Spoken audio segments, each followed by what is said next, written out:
అమ్మా నమస్తే. నమస్తే తల్లి.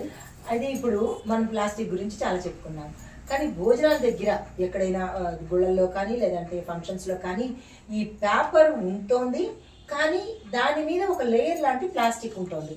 ఇది ఏమైనా మనకి హానికరమా లేకపోతే ఉపయోగకరమా? చాలా హానికరం అమ్మా. ఎందుకంటే ఇప్పుడు ఈ పేపర్ ప్లేట్లలో మనకి తీసి కూడా చాలా మంది వీడియోలు చేశారు.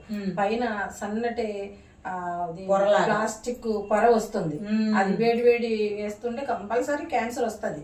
అది అందులో ఎటువంటి డౌట్ లేదు. కాబట్టి మనం ప్లాస్టిక్ ని నివారించాలి అని ఇది చెప్తున్నాం, గానీ ప్లాస్టిక్ పేపర్లో కూడా అంతే ఉంది. ఎందుకంటే ప్లేట్లో కూడా అంతే వస్తుంది. ఇప్పుడు ఇంకా స్వాములు అయ్యప్పలు ఇప్పుడు బాగా వాళ్ళు యూజ్ చేస్తారండి. మీరందరూ కూడా ఇప్పుడు ఎవరైతే మాలలు వేసుకుంటున్నారో ఎంత పుణ్యం చేయాలి అనుకుంటున్నాం. అంటే తినేది వాళ్ళకి ఆహార ఎఫెక్ట్ పడింది అనుకోండి, అది చాలా ప్రాబ్లం అవుతుంది. కాబట్టి ఇప్పుడు అడ్డాకులు, మన విస్తరాకులు కంపల్సరీ వస్తున్నాయి. అవి కూడా వస్తున్నాయి కదా, కొంచెం రేట్ ఎక్కువ ఉండొచ్చు.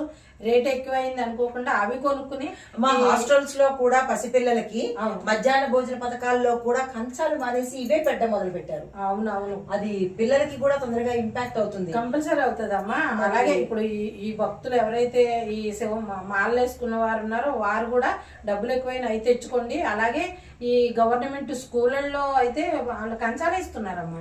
చాలా చోట్ల చూసానమ్మా, ఏం చేస్తున్నారంటే ఆకుపచ్చ రంగులో ఉన్నటువంటి కాగితం ప్లేట్లలో పెట్టేస్తున్నారు. అంటే యూజ్ అండ్ త్రో లాగా కూడా. ఇప్పుడు ప్రభుత్వానికి అయితే మనం చెప్పక్కర్లేదు, ప్రభుత్వాలే ఇంకా గట్టి నిర్ణయాలు తీసుకోవాలి. మరి పిల్లల ఆరోగ్యాలు చెడిపోతే ఎవరికి అది ఎంత కాబట్టి ప్రభుత్వాలు కూడా కొన్ని నిర్ణయాలు కంపల్సరీ తీసుకోవాలండి. కొన్ని ప్రభుత్వాలు తీసుకున్న జనంలో కూడా అవేర్నెస్ రావాలి కంపల్సరీ. అవునమ్మా. నమస్తే. నమస్తే.